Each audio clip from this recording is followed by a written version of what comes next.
Pessoal, acho que é só isso mesmo de aviso que eu queria falar. Quem tiver o Evangelho segundo o Espiritismo, vamos abrir lá no capítulo 23, dando sequência, né, ao estudo do Evangelho que a gente faz, geralmente a gente faz na última live do mês, né? Então, para quem tá chegando aí agora, as duas primeiras lives a gente estuda o Livro dos Espíritos, através da coleção Filosofia Espírita. A terceira live geralmente é um outro tema, e a última live do mês a gente fecha o mês sempre com um capítulo do Evangelho. Nós já estamos no capítulo 23. Então, para quem tiver o Evangelho e quiser seguir comigo, lembrando vocês que nós vamos utilizar o livro Vivendo o Evangelho, né, mais uma vez, pelo André Luiz e o médium Antônio Baduy Filho, para ajudar a gente a aprofundar um pouquinho a análise no capítulo de hoje. Para a gente começar, eu queria dividir uma frase com vocês que eu escolhi para a gente abrir o estudo de hoje. João, boa noite, seja bem-vindo. A frase, pessoal, diz o seguinte: duas coisas me deixam maravilhado: o céu estrelado acima de mim e a lei moral dentro de mim. Essa frase, pessoal, é atribuída ao filósofo Immanuel Kant. Olha que bonito, né? Duas coisas me deixam maravilhado: o céu estrelado acima de mim e a lei moral dentro de mim. O que é esse céu estrelado que ele quer dizer? Que a gente pode pensar a respeito? Para mim é Deus, né? A divindade, a criação. E a lei moral é o que habita de Deus dentro de nós, né? Então, a lei moral dentro de mim. Então, são dois pontos aí pra gente olhar com muito carinho, né? O céu estrelado e a lei moral dentro de nós. Vamos lá, né? Pessoal, quem tiver o Evangelho aí, vamos abrir lá no capítulo 23. Estranha moral. Antes de começar, eu queria fazer um comentário rapidinho sobre esse capítulo, pessoal. Não é um capítulo muito simples, porque ele vai ajudar a gente a interpretar algumas falas de Jesus. Então, como essas falas têm interpretações aí variadas, né, em todos os sentidos que a gente pode pensar, então o Evangelho aqui, pessoal, vai ser muito pontual em ajudar, em esclarecer a gente em como Jesus utilizou as palavras, levando em conta os costumes da época, né?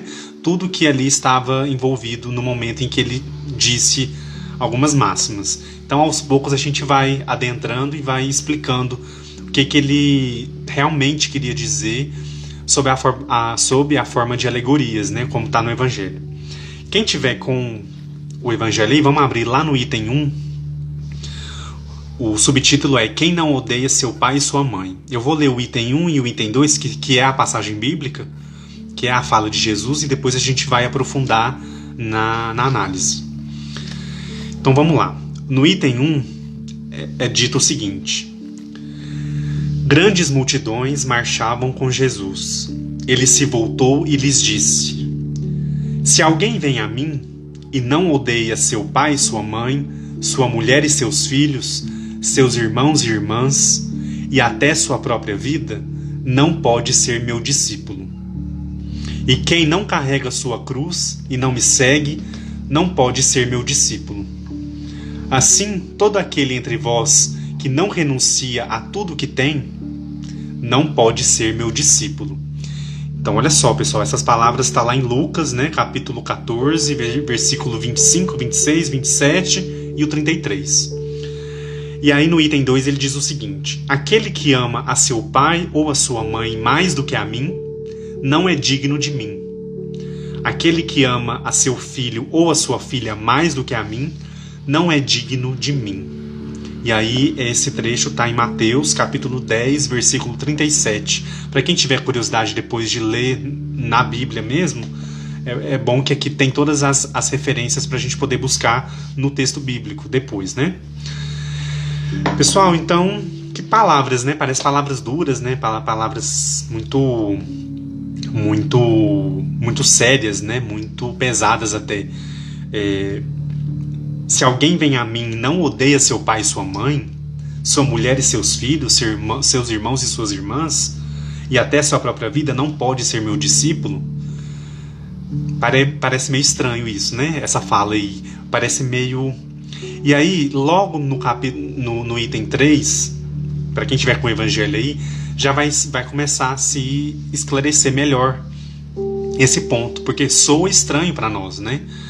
Certas palavras, então, elas tomam um certo contraste na boca do Cristo. E aí esse capítulo ele vai ajudar a gente a esclarecer esses pontos que parece que, nossa, mas o Cristo disse isso, mas não parece que não soa estranho com o que ele pregava, com o que a gente acredita, com o que ele mostrava. Então ela tem algumas falas aí, né, dão um contraste com o que a gente espera do Cristo. E aí esse capítulo, todo ele, e também na análise de André Luiz, a gente vai poder entender melhor por que isso acontece.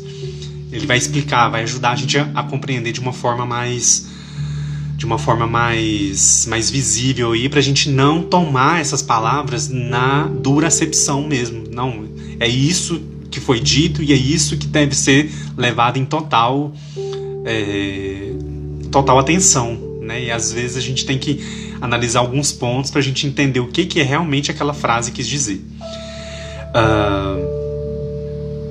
E aí, né, ainda no item 3, ele vai falar que que é um pouco instintivo nosso a gente recusar, né, essa fala no sentido literal com que ela está escrita ali, né?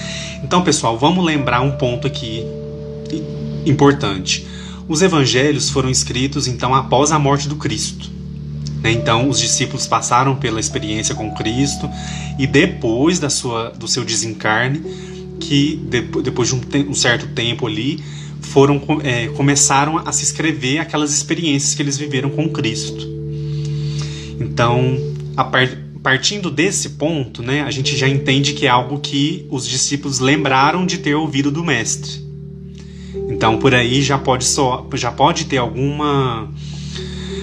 imagina quando alguém conta algum fato pra gente que aconteceu muitos anos atrás. A pessoa que conta, ou até a gente mesmo, não vai contar exatamente com as palavras que aconteceram. Ela vai se lembrar da imagem, do lugar, né? Ela vai ter uma imagem ali pode até ter uma imagem detalhada, mas de uma forma geral. E às vezes algumas palavras ali pode ter sido utilizada de alguma outra forma, algum outro, né? Então, nesse sentido, a gente já pode pensar também com relação a isso.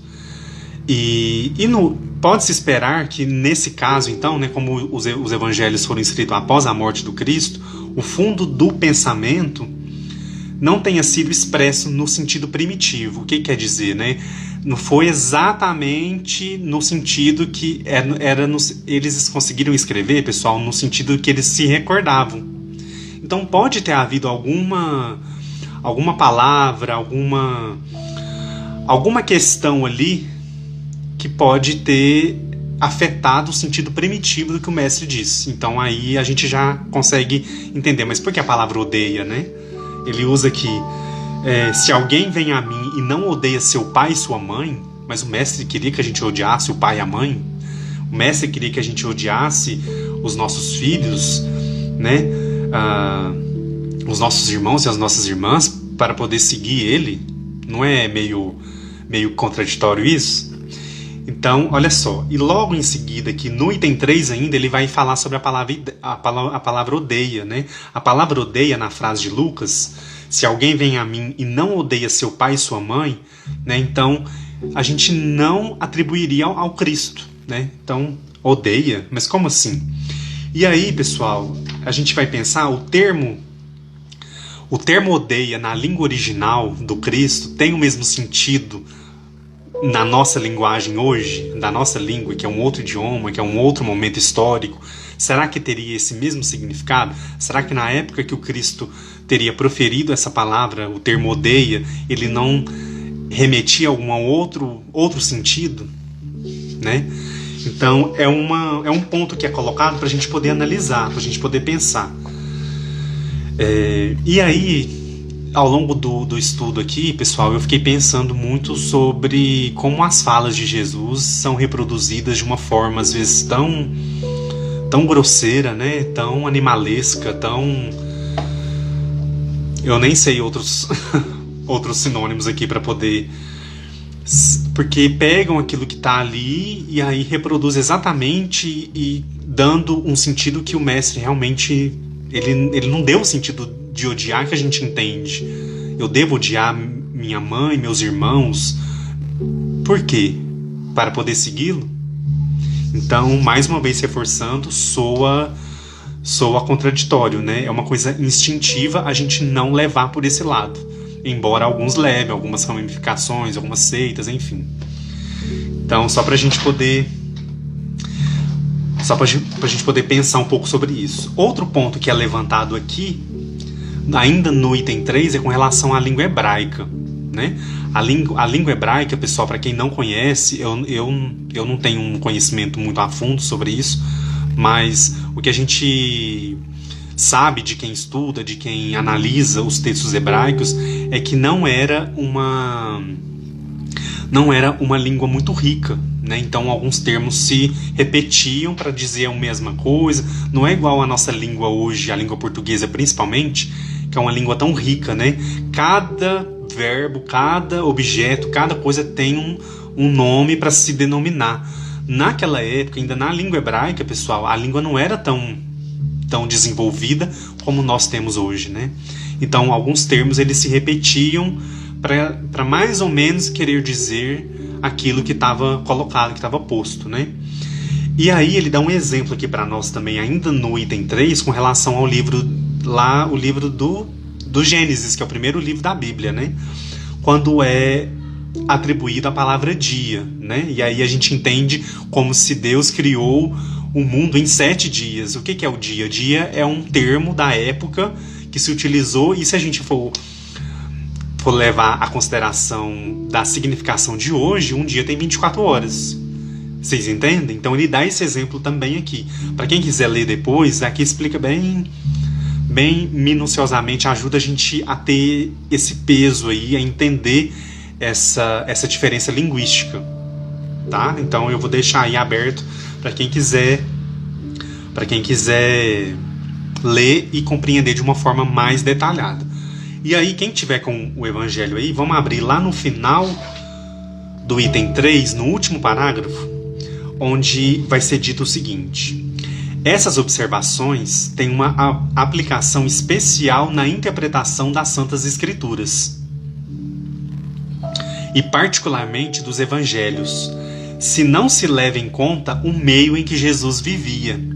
Corre-se o risco de enganar-se sobre o valor de certas expressões e de certos fatos, que é o que eu falei logo no começo, né? Se a gente não levar em consideração a época, os costumes, igual ele fala aqui, certos fatos, em consequência do hábito que se tem de comparar o outro consigo mesmo, por isso é preciso separar a palavra odiar a sua moderna acepção, por ser contrária ao espírito do ensinamento de Jesus. Né, pessoal? Então ele faz essa ressalva aqui para a gente entender. Jesus, então, se ele utilizou o termo odiar, naquela época ele tinha uma maior abrangência. Não é o que a gente entende hoje por ódio, por odiar. Ah, então você odeia a pessoa, você odeia um lugar, você odeia uma situação. A gente consegue imaginar o que significa esse termo odiar. Mas vamos ter essa ressalva aqui com essas palavras do Cristo, né? É preciso separar da palavra odiar a sua acepção moderna, para a gente não achar que o Cristo pregava o ódio. Não era isso, né? Isso não é a mensagem dele. A gente sabe, é uma coisa instintiva nossa. E aí, por ser contrária ao ensinamento do próprio Cristo. Então, para a gente ter cuidado na hora que a gente for, então, ler esses textos e levar eles totalmente ao pé da letra. E infelizmente acontece isso muito em algumas religiões, algumas seitas, alguns agrupamentos que pegam esses trechos e levam eles a ferro e a fogo na acepção moderna. E aí, pessoal, isso pode gerar muitas outras coisas, né?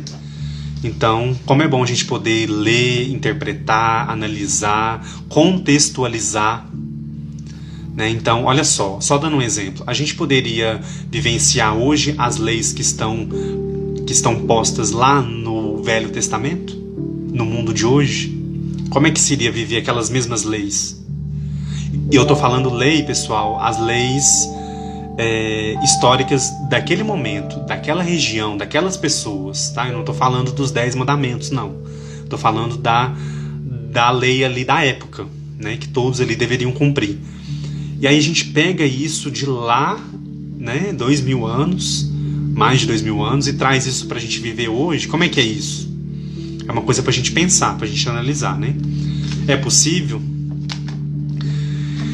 E aí, pessoal, vamos entrar então no que André Luiz fala sobre esse trecho. Quem tiver, se por acaso alguém tiver o livro Vivendo o Evangelho, volume 2, eu vou citando as páginas para vocês acompanharem, tá? Eu selecionei alguns trechos aqui para a gente poder complementar a interpretação. Sobre esse primeiro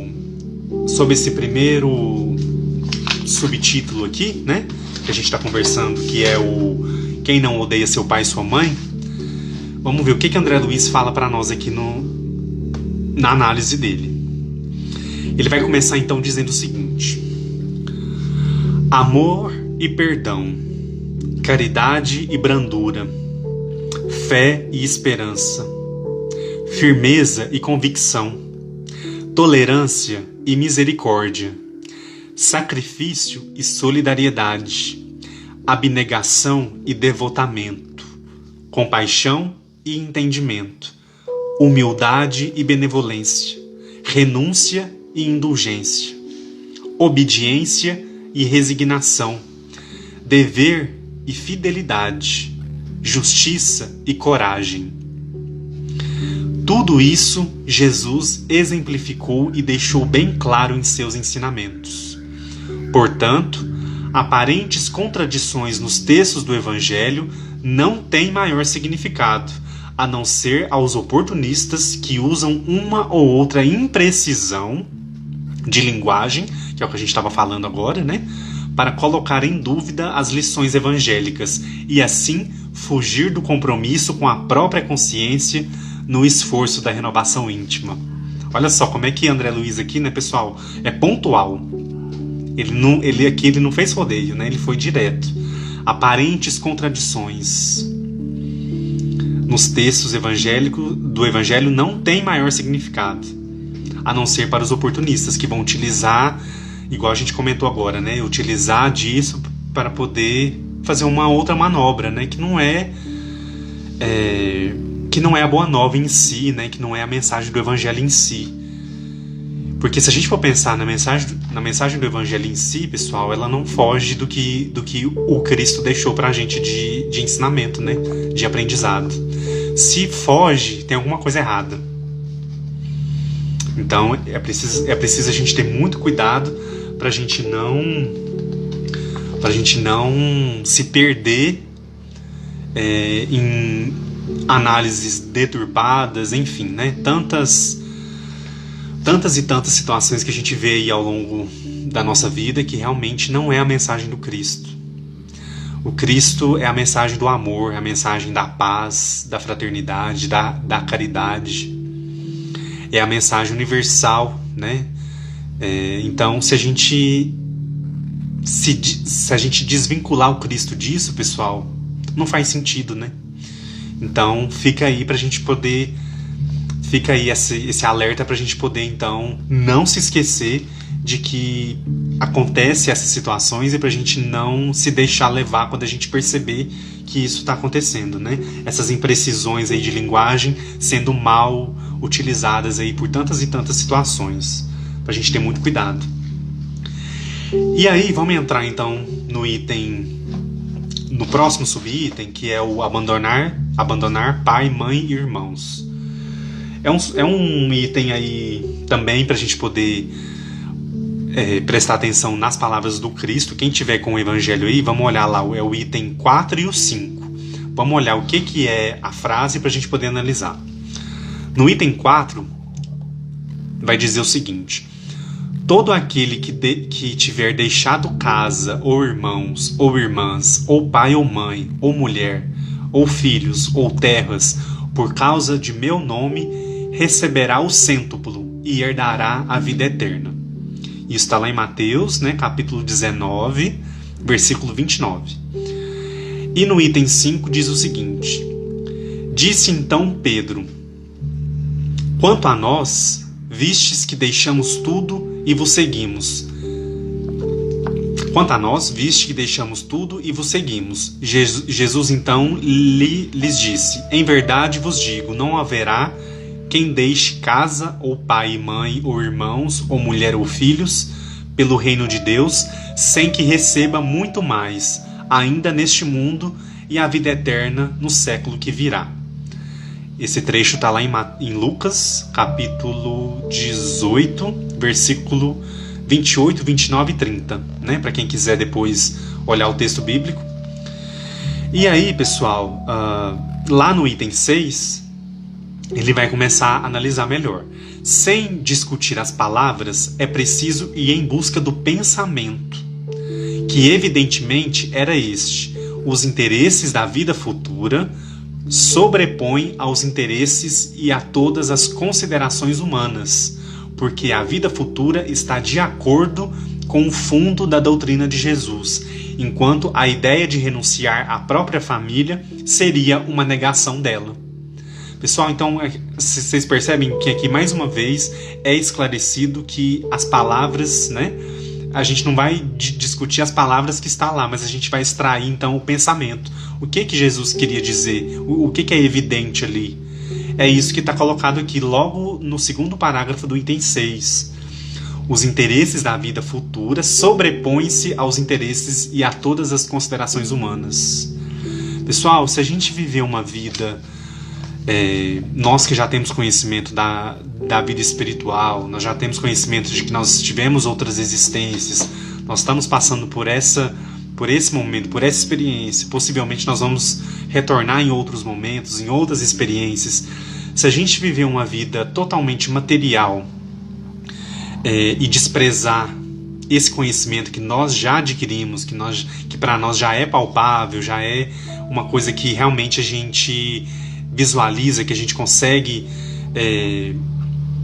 sentir, né, ser a verdade, como é que a gente vai então viver uma vida completamente material, se esquecendo de todas as recomendações do Evangelho, se esquecendo do nosso ser espiritual? E aí vamos dar alguns exemplos. Que seja o trabalho numa casa espírita, que seja o trabalho de assistência, de caridade, seja o nosso desenvolvimento humano, mediúnico, enfim. Como é que a gente vai viver uma vida e não se lembrar, não cuidar dessa parte? Aqui ele fala: os interesses da vida futura sobrepõem-se aos interesses e a todas as considerações humanas. Então, a vida humana, ela tem a sua importância. Nós estamos aqui para aprender, para melhorar, para evoluir, para viver em conjunto, né?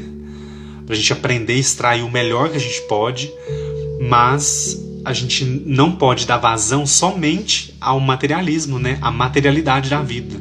Nós estamos na matéria, precisamos trabalhar, estudar, precisamos nos manter, né? Isso aí é uma coisa natural, mas a gente pode deixar então que esses interesses materiais sobreponham então aos interesses da vida futura?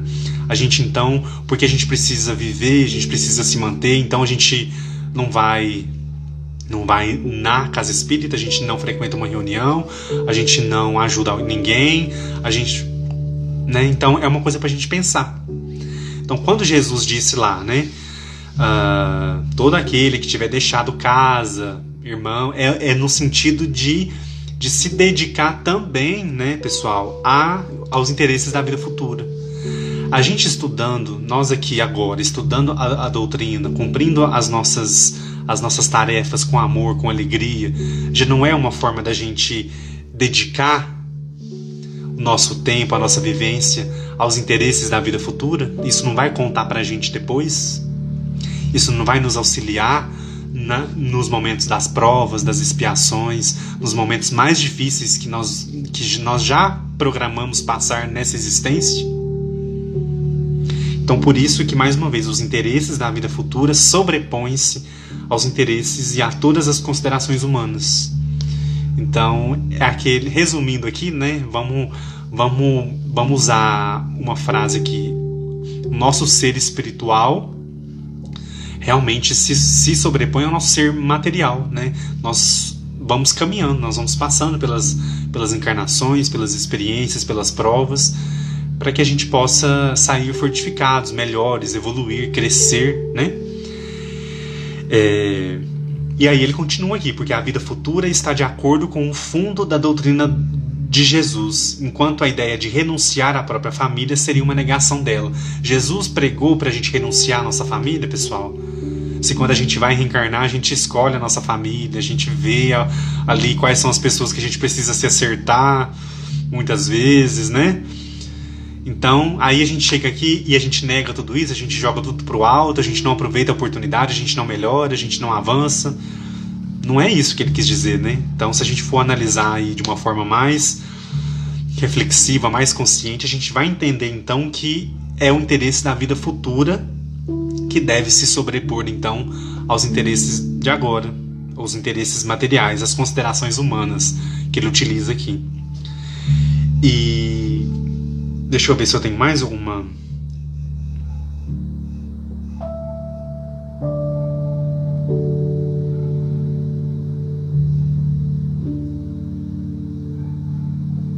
Ele vai comentar um trechinho aqui que é interessante. Lá no meio do terceiro parágrafo, ele vai dizer que o mundo formiga de casos em que as separações mais penosas são necessárias, mas as afeições não são quebradas por causa disso, né? Então, por mais que às vezes aconteça alguma separação, né, aquela afeição que existe entre essas duas almas, esses dois espíritos, elas não se quebram.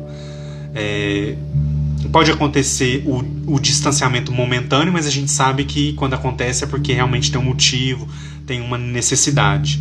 E aí mais lá embaixo ele vai dizer o seguinte, que eu achei legal, eu até reservei aqui. Ele diz aqui, esses laços, né, mais fracos nos povos primitivos fortificam-se com o desenvolvimento da sensibilidade e do senso moral. O que é esses laços que ele quer dizer aqui? Os laços familiares, tá, pessoal? Então, esses laços mais fracos nos povos primitivos, né, quer dizer, ao longo da nossa caminhada, da nossa evolução, a gente vai fortificando esses laços com esses familiares, com esses espíritos amigos, né, que a gente vai aí vivenciando as experiências. Fortificam-se com o desenvolvimento da sensibilidade do senso moral. Então, conforme a gente vai desenvolvendo a nossa sensibilidade, né, vai tomando ali as virtudes para o nosso dia a dia, esses laços eles vão se fortificando. A separação é até necessária para o progresso. Assim como há raças, há famílias, elas se abastardam se não há cruzamento, se não se enxertam umas nas outras. É uma lei natural que interessa tanto ao progresso moral quanto ao progresso físico. Então ajuda a gente a entender. Às vezes acontece aquelas separações, né, ou por prova, né? Por exemplo, às vezes pode acontecer de um espírito que reencarna em uma família que ele não tem nenhuma afinidade, que ali serve, quer dizer, ele está afastado da sua família de afeto, que ele tem uma ligação para ele poder aprender alguma coisa que ele precisa aprender. E isso passa pela prova, né? Porque ali são espíritos que não lhes são familiares. E aí há todo um aprendizado que o espírito precisa passar. Nesse ponto aqui fala um pouquinho sobre isso. Essa separação que é necessária às vezes pelo progresso. Mas não, pessoal, que a gente vai abandonar a nossa família. Eu vou abandonar todo mundo e vou... Não é isso, né? Então, renunciar à própria família seria uma negação dela. E a gente sabe a importância que é o lar, que é a família, né? Para a nossa evolução, para o nosso crescimento. E aí, avançando um pouquinho, deixa eu ver aqui. Olha aqui, aí ele finaliza o item 6, né? Dizendo o seguinte: o Espiritismo faz-nos ver de um plano mais elevado, olha que legal, mostrando-nos que os verdadeiros laços de afeição são os do espírito e não os do corpo. que esses laços não se rompem nem pela separação, nem pela morte do corpo, que se fortificam na vida espiritual com a depuração do espírito. Verdade consoladora que dá uma grande força para suportar as vicissitudes da vida, né, pessoal? Principalmente quando acontecem as partidas aí, né? Nossos entes queridos, nossos familiares, pessoas queridas nossas, amigos, enfim. Então, verdade consoladora que dá uma grande força para suportar as vicissitudes da vida, né? Quando a gente entende, então, que os laços verdadeiros que nós temos são os laços do espírito e não os laços corporais, né? Então, quando a gente entende que eles não se rompem com a separação, imagine vocês, a gente está aqui agora vivendo uma experiência material. Pode ser que, como a gente não se recorda do nosso passado, né, de outras vidas, de outros momentos, tem seres queridos nossos que estão na espiritualidade acompanhando a nossa encarnação, torcendo por nós, vibrando por nós, toda vez que a gente acerta, que a gente vence, que a gente melhora, que a gente evolui, eles estão lá ligados a nós ainda, com muita alegria, com muita felicidade.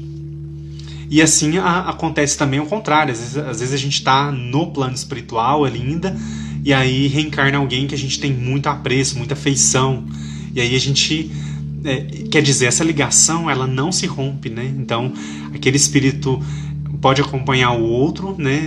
Emanar boas vibrações, torcer, né, por ele, para ele conseguir passar por aquela prova, por aquela expiação. Quando a gente se lembra disso, pessoal, aquela saudade que a gente sente dos nossos familiares, ela é o que ele fala aqui, né?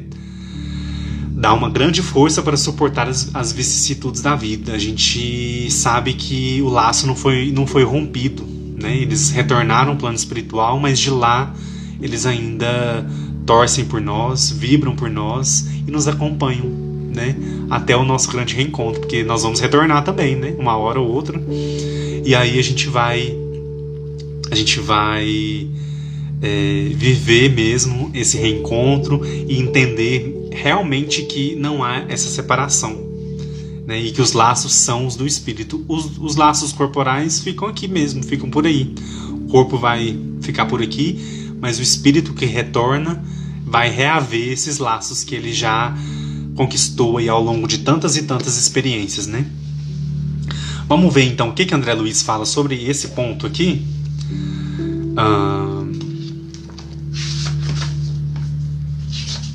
Olha só então, o que André Luiz vai pontuar pra gente. Quem tiver o livro aí, lá na página 149, é o item 277. É o item todo, tá? Ele chama aqui de amor e apego. Vamos lá. Não interprete apego como amor.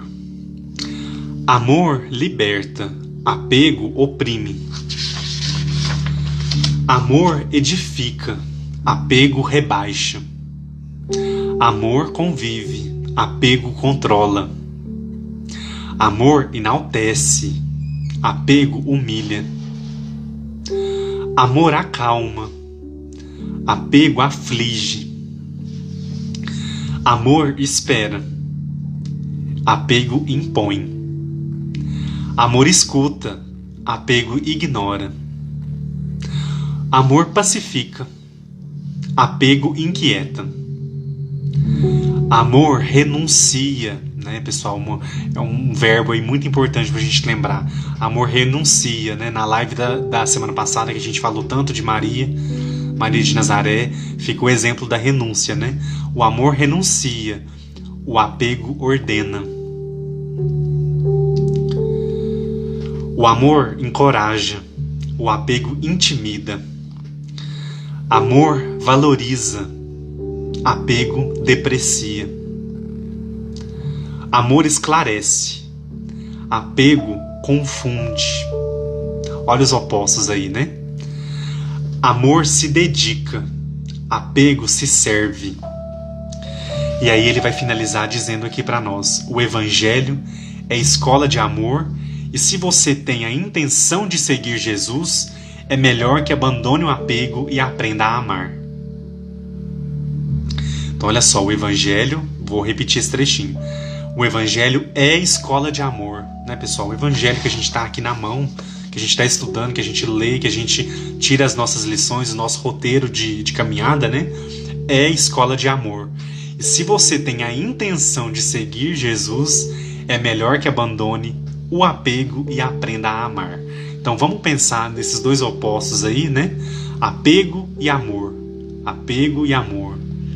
Como que um edifica, enaltece, espera, escuta, pacifica, renuncia, encoraja, valoriza, e o outro vai para o outro lado. O outro rebaixa, o apego controla, humilha, o apego aflige, o apego impõe, ignora, inquieta, ordena, deprecia, confunde, enfim, né? E aí, pessoal, quando ele fala do evangelho aqui, né, o evangelho como escola de amor, eu fiz uma observação aqui no meu livro, eu puxei uma seta aqui e puxei o que significa o evangelho, então, se a gente for olhar, então, a etimologia da palavra. Às vezes é bom a gente pesquisar isso para a gente poder puxar um pouco mais de sentido, de significado, para a gente entender mais ainda o que a gente está lendo, o que a gente está estudando. E aí eu fui olhar qual que é a etimologia da palavra evangelho. Como ele falou que o evangelho é escola de amor, né? Eu falei, gente, mas escola de amor, olha só que definição bonita, né? da gente pensar. E aí, pessoal, evangelho, ele é uma derivação da palavra grega euangelion, que significa boa mensagem, né? Significa boa notícia, boa nova. E aí, essa boa mensagem, essa boa notícia que o mestre veio trazer para nós, veio nos mostrar, veio exemplificar para nós, é justamente essa escola de amor que André Luiz define aqui. E se a gente tem a intenção, então, de seguir Jesus, a gente tem que aprender que é melhor a gente abandonar o apego e aprender a amar. Nós viemos com essa missão, né? Eu acho que eu já comentei isso com vocês aqui em algum momento, em alguma live aí, algum tempo atrás, com relação a isso. Se a gente for pensar qual que é a necessidade de todos nós que estamos encarnados hoje no planeta Terra, todos, sem nenhuma exceção, todos. Claro que uns precisam aprender mais umas coisas, outros menos, uns já aprenderam algumas virtudes, outros ainda não, enfim, há uma disparidade aí, né, que é natural. Mas se a gente for eleger um único aprendizado que todos nós precisamos ainda, é aprender a amar. É realmente a gente se matricular nessa escola de amor que é o Evangelho, para que a gente possa, então, ser um seguidor do Cristo, né? E também, claro, abandonar o apego, que o apego, no fundo, pessoal, resume todas os nossos equívocos, os nossos erros, as nossas distorções. E o amor é a virtude suprema que o Mestre veio nos mostrar ser possível viver. Então, se a gente for eleger, então, um único aprendizado, né? Claro que do amor deriva todos os outros, mas o amor é um principal. E aí todos nós, em graus variados, aí, precisamos aprender ainda, né? Viemos aprender nesta encarnação. Vamos aproveitar essa oportunidade, né? Tô vendo que tem muita gente comentando aí, né? A Ana Simon é o resumo do amor, né? A Lucy Gurgel, renovação da moral, né? Também, quando a gente lembra do Evangelho como essa escola de amor é para nossa renovação. E a Maria do Carmo, aprender a amar, né? Que é realmente o nosso maior desafio. Todos nós temos esse desafio. E aí, tomara que quando a gente retornar ao plano espiritual, a gente olhe aí para tudo que a gente viveu e a gente consiga ter avançado, nem que seja um passo, né? Para a gente não ter perdido a encarnação.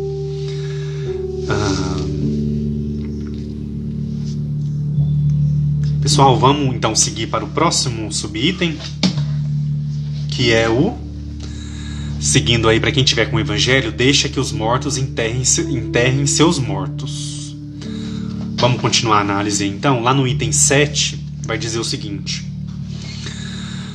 disse a outro, segue-me. E ele respondeu, Senhor, permite que antes eu vá enterrar a meu pai. Jesus lhe respondeu, deixa que os mortos enterrem seus mortos. Quanto a ti, vai anunciar o reino de Deus. Então olha só, esse trecho está lá em Lucas capítulo 9, versículos 59 e 60.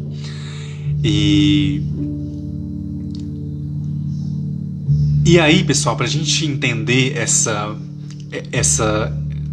fala de Jesus, né? Deixe que os mortos enterrem os seus mortos. Quanto a ti, vai anunciar o reino de Deus. E aí no item 8, o item 8 vai ajudar a gente a entender, né? O que podem significar estas palavras? Deixa que os mortos enterrem os seus mortos. E aí, pessoal, ele vai fazer uma análise aqui muito legal. Vai dizer o seguinte: elas encerram um sentido profundo que só um conhecimento mais completo da vida espiritual podia tornar compreensível naquele momento ali que ela foi dita pelo mestre. Somente esse conhecimento completo da vida espiritual ia fazer com que se entendesse aquele contexto, né? E aí eu vou ler o último parágrafo aqui do item 8 para a gente poder analisar. Com efeito, é a vida espiritual a verdadeira vida. É a vida normal do espírito. Sua existência terrena é apenas transitória e passageira. É um tipo de morte, se comparada ao esplendor e à atividade da vida espiritual. O corpo é apenas uma roupa grosseira que reveste momentaneamente o espírito, verdadeira corrente que o prende à gleba terrena, da qual ele fica feliz em libertar-se. O respeito que se tem pelos mortos, aí entra nessa frase específica, né?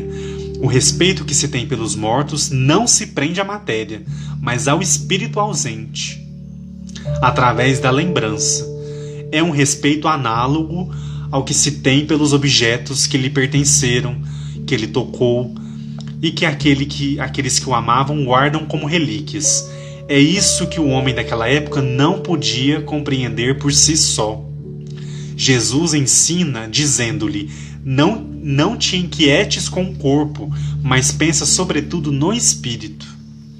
Vai ensinar o reino de Deus, vai dizer aos homens que a sua pátria não está na terra, mas no céu, pois somente lá está a verdadeira vida. Pessoal, olha aqui, eu acho que esse trecho aqui já explicou, né? Já foi bem completo.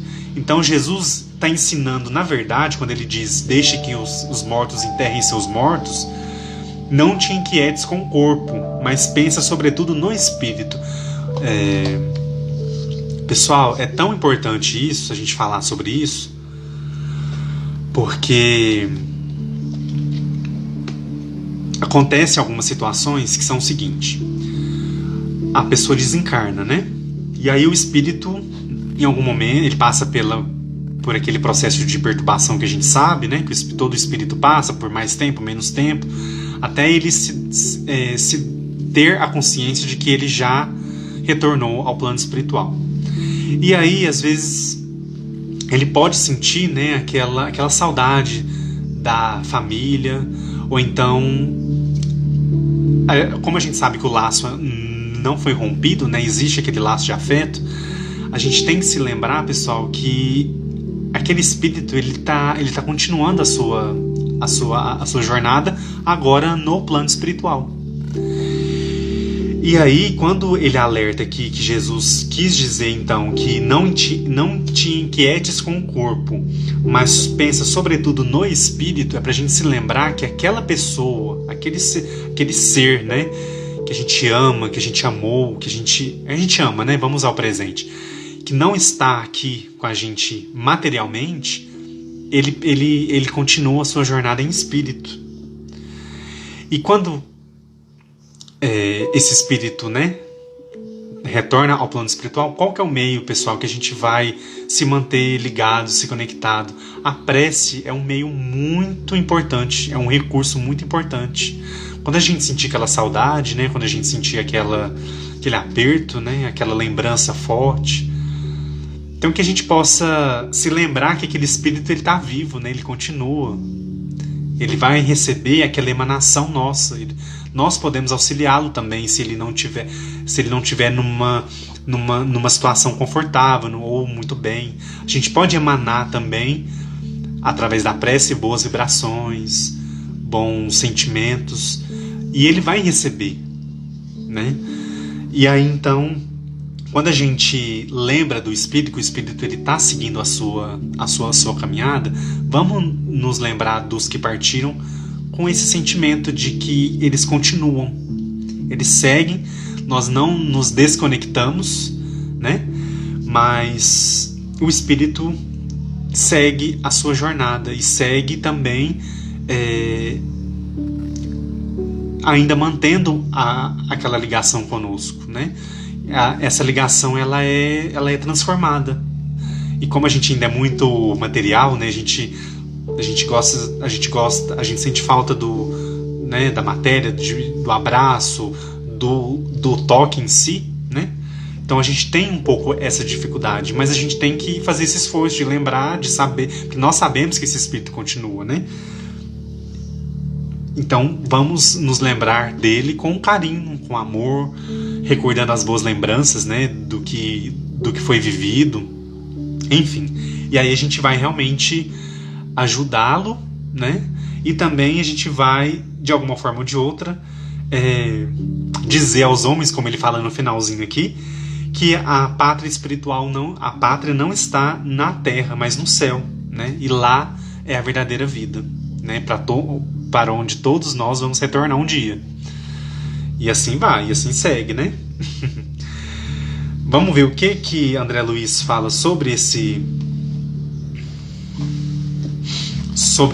trechinho aqui. Vamos ver lá.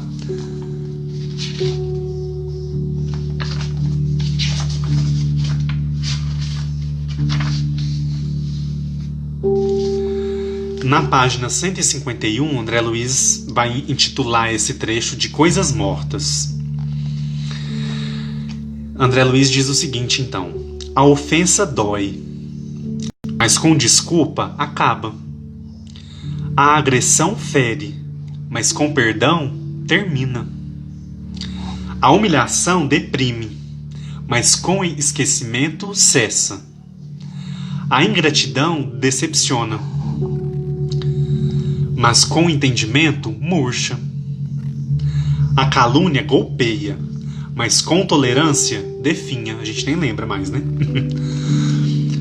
O desprezo abate, mas com ânimo desaparece. A indiferença magoa, mas com paciência finda. A ironia machuca, mas com bondade some. Diante do amor, o mal é coisa morta em si mesma. Então olha só a importância do amor aqui mais uma vez, né? O mal é coisa morta em si mesma. Por isso, não se deixe envolver pelos contratempos do caminho e prossiga amando e servindo, na certeza de que imperecível mesmo é o bem que você faz. Então olha só, não se deixe envolver pelos contratempos do caminho e prossiga amando e servindo, né, pessoal? Que é o ensinamento constante do mestre, né? Todas as passagens, todas as leituras que a gente faz, o principal ensinamento que aparece é ama e serve. Ama e serve. Ama e serve. Na certeza de que imperecível mesmo é o bem que você faz. Então todo o bem que a gente faz, pessoal, ele é luz no nosso caminho. Por mais que a gente talvez ache que o outro foi ingrato, né? Ou ele fala que o outro teve ironia, o outro nos humilhou, né? O outro nos caluniou, o outro nos desprezou. Mas se a gente fez o bem, pessoal, esse bem ele não desaparece, ele é imperecível. Então a gente precisa saber disso para a gente continuar então firme na nossa meta, na nossa tarefa de amar e servir, né? Fazer com que o nosso trabalho, com que a nossa presença, com que seja de utilidade, tenha utilidade para nós, para o outro, para a nossa comunidade, para onde a gente está inserido. Então é um desafio constante, né? Para a gente poder então não se abater diante das dificuldades que aparecem, dos contratempos do caminho, das situações que a gente enfrenta, porque no fundo, o bem, ele é maior e ele fica gravado no nos nossos registros aí, né? No nosso perispírito, em tudo que a gente for fazer, tem aquela marca ali que ninguém consegue apagar. Que responsabilidade então, hein? Se a gente pensar.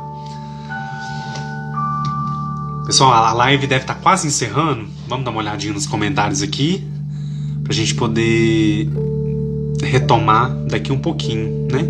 Deve estar quase encerrando.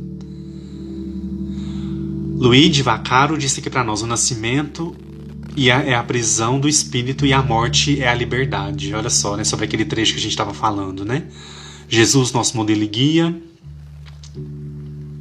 A Carminha colocou para nós: e como lembro de minha mãe com muito amor, né? É isso, né? É alimentar esse sentimento positivo, né, pessoal?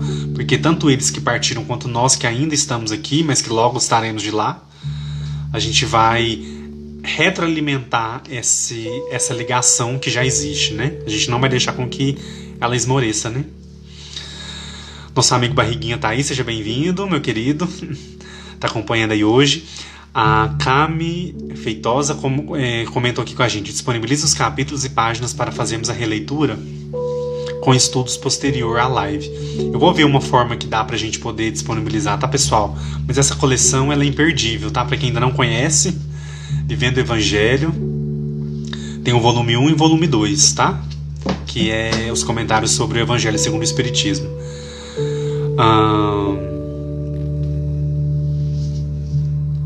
A Cíntia colocou aqui pra nós: faz a gente suportar a perda com mais consciência. É verdade, né? Ajuda a gente a ter uma compreensão maior e a gente não se revoltar, né, pessoal? A gente não se entregar